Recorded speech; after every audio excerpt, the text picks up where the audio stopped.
Bunnies book club pick for the month of February is Juniper and Thorn, so get cozy, grab yourself your most swimming cup of tea, a cozy blanket, and let's get to reading this one together.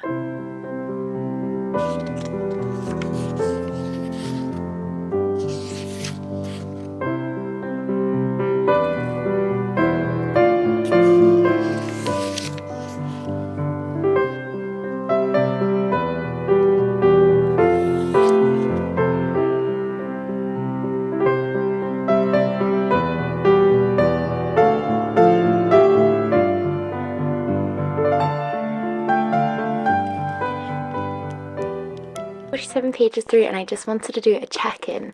I'm just adoring the whimsy element of this story and how fantastical it is and full of gothic nature. The monsters in here and just the whole atmosphere just feels so eerie, and I'm just really excited to see the relationship blossom, hopefully, between the love interest and the main character. I couldn't believe it got graphic about her saying she was touching herself within the first like 20 odd pages or so. I'm really interested in the story and the progression of it and the witched and wizardry and all these little monsters scuttling around the place. It feels very fairy tale-esque but whimsical at the same time. So I'm reading it starting to get a bit hooked. So it's a couple weeks later because life has been a little bit rough recently with the house move and everything going on. But I just ended up sitting in bed last night and just devouring this book. I read so many pages and I didn't even pick up my camera because I was so immersed in the story.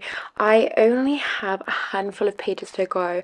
I'm on chapter 15 and that's the last chapter, so I'm on 306 and I am a little bit confused. I loved the fairy tale-esque style in which it went in and ventured off into, but I am a little bit confused on some of the things that happened. I'm still a bit confused on why Rose and her father ended up turning ᴍᴘᴇᴜ, whatever the main character's name is, into a monster. I'm not quite sure I'm following why they did that, and I'm also not quite sure how I'm following why ᴍᴘᴜ forgave Rose so quickly. It was almost 1 second of her accusing her, and then the next it was very much like, I forgive you, now help me plot my revenge. And then when the father turned into a monster and was ripping Service's handler Derek, or whatever his name is, I'm really awful at pronouncing names, body apart and ripping his heart out, he became aroused, and I thought that was so absurd and obscene. Like, I understand if he was quite excited by the fact that like obviously his this person who caused him so much great pain and so much suffering was obviously being killed, but to become aroused was just, it felt a bit icky, and it felt really bizarre.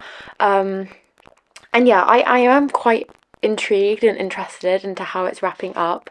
They've just kind of had the final fight scene in which now the father and Dr. Bakey is dead now after transitioning into monsters. The Grand Inspector came, and then Service's handler is also dead as well, and so the only 3 people that remain is Service, ᴍᴘᴜ and Rose. And so yeah, I'm interested to see how it finally does wrap up, but it felt a little bit bizarre. It had lots of really important themes, including sexual assault and abuse and manipulation, and I thought that was handled really well, and I really enjoyed the fairy tale-esque element. It made it feel less heavy but more impactful in a way because of this innocence running throughout it, like this theme of innocence. And yeah, it was really interesting. So I'm going to finish the last chapter and then I'll get back to you on my final thoughts, rating and review.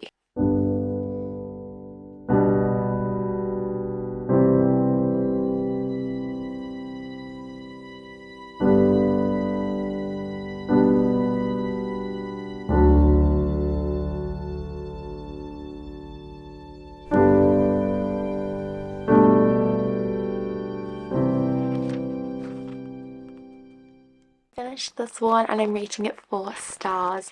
In my personal opinion, this had themes of fairy tale style, wizards and witches, star-crossed lovers, revenge, finding your voice and healing from trauma. That's what I wrote down in my little book review.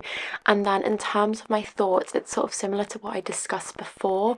There was quite a resolved ending and a happy ending, which I enjoyed, but at the same time, with the themes and kind of trauma that was experienced in this book, it was only happy to a certain extent. It was sort of healing from that trauma.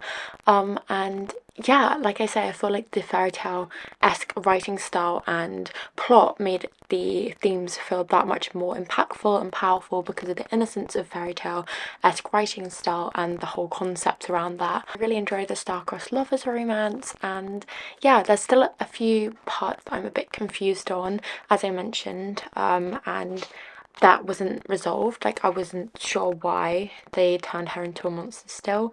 But I enjoyed this book. It was really, really interesting, and I'm glad I picked up. Very gothic-y and, like I say, fairy tale-esque, whimsical, and just, yeah, feels like a bit of a coming of age book in a sense. So I hope you enjoyed this book as much as I did. I'd love to hear your thoughts in the comments below. Thank you ever so much for joining me on this adventure, and I hope that wherever you are and whatever you're doing, you have a wonderful day or night. Until next time, bye.